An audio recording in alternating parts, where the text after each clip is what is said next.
Hi, my name is Morty, and I'm very excited to be sitting here today with Shraga Schlachter, world-renowned lecturer and author, therapist, and addiction specialist. Today's conversation will feature 10 topics with 10 questions, 10 minutes apiece. And here we go. Shrage, I'm very excited to be here today. This is going to be really, really interesting. It's an honor to be here, Marty. Let's get into it.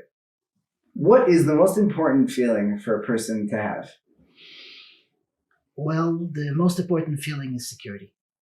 We can't survive 1 minute without feeling secure. The same way the body needs to eat, to drink, to sleep, and to breathe oxygen.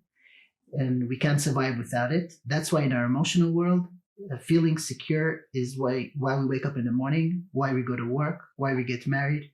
From the minute we're born till we die, our focus is always on feeling of security. Everyone feels that feeling in a different way, but all of us, it needs that feeling to survive emotionally. And today, everything we'll talk about will be focused on the need of feeling secure. So if it's so important and it's just like food and water and air, well, we know where to get those from. We need food, you go to the store. You need air, you go out, you breathe. What does one need to feel secure? Wow. Feeling of secure is basically based on two formulas. The formula of trust and control.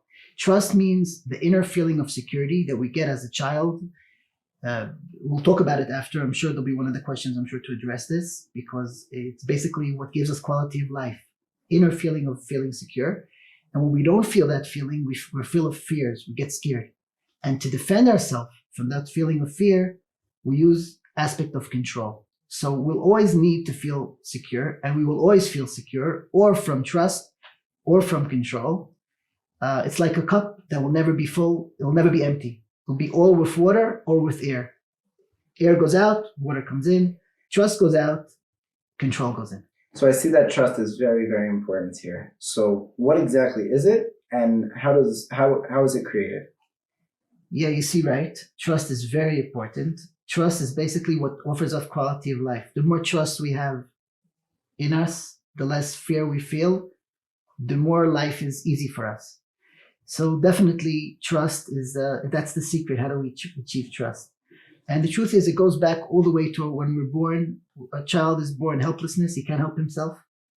And he has to be protected by his mother.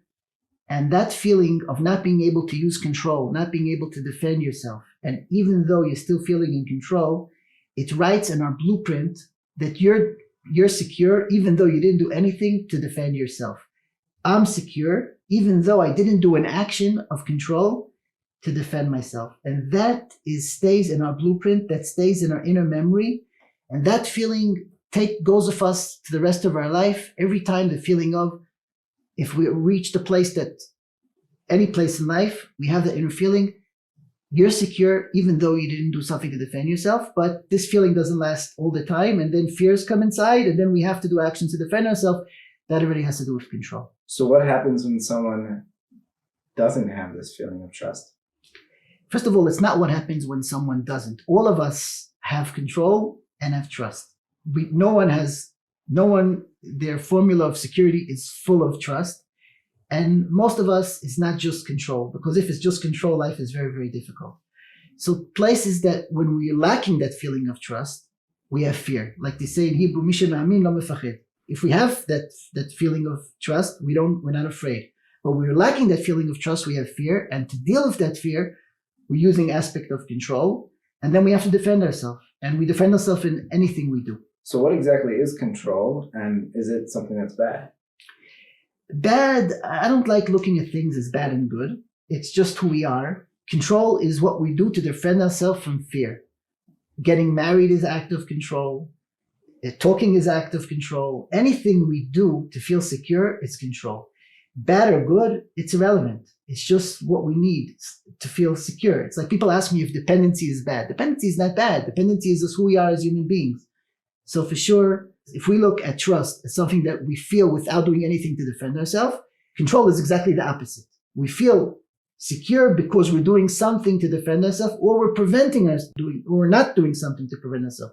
Also, if we're active in doing something, and also if we're passive, they're both actions of control. Can someone feel trust and and control at the same time? Yes, that's exactly what we said. We all feel trust and control at the same time. It's not 0 or 100. Everyone is in between 0 and 100. One person has 15. If we're giving an example of numbers, one person has 15 level of trust, and the rest is control. The more your security is based on trust, the more quality of life you have. But all of us use control as defense mechanism because we can't survive without feeling secure.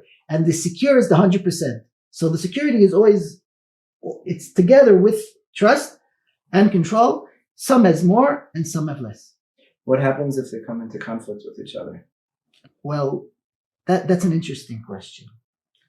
Because basically every decision we make in life, anything we do in life, we have a choice between two aspects of fear. That means if we want to buy something or not to buy something. If we, let's say, walk by a store and we see beautiful clothing in the window and we want to buy that clothing. So we have one side of fear of not having that clothing and also the fear of spending the money. So we have two fears over here. And what will we do? What will we do in the end, Marty? I'm asking you. Whatever we want. What means what we want? We want to deal with something that scares us more. And we have two things that frighten us here. One thing is not having the clothing, and the other thing is not having the money, spending the money. Now, it all depends what's stronger, what feeling is stronger for us in every specific moment. The feeling that's stronger for us, that's what we'll do. If the fear of not having the clothing is stronger than the fear of not having money, we're going to buy the clothing. So therefore, when we have a conflict, it's always what gives us more security, what's less frightening for us, and what we have to address more. So it sounds like fears control our lives. Do we have any free will over what we do? You and your questions, Marty. Have any free will? Let me tell you. People use free will because we want to look at ourselves as different than animals, that we basically could choose to do things. But the reality is that when like someone goes to the store, does he have really free will? He'll do whatever feels for him in that moment more secure.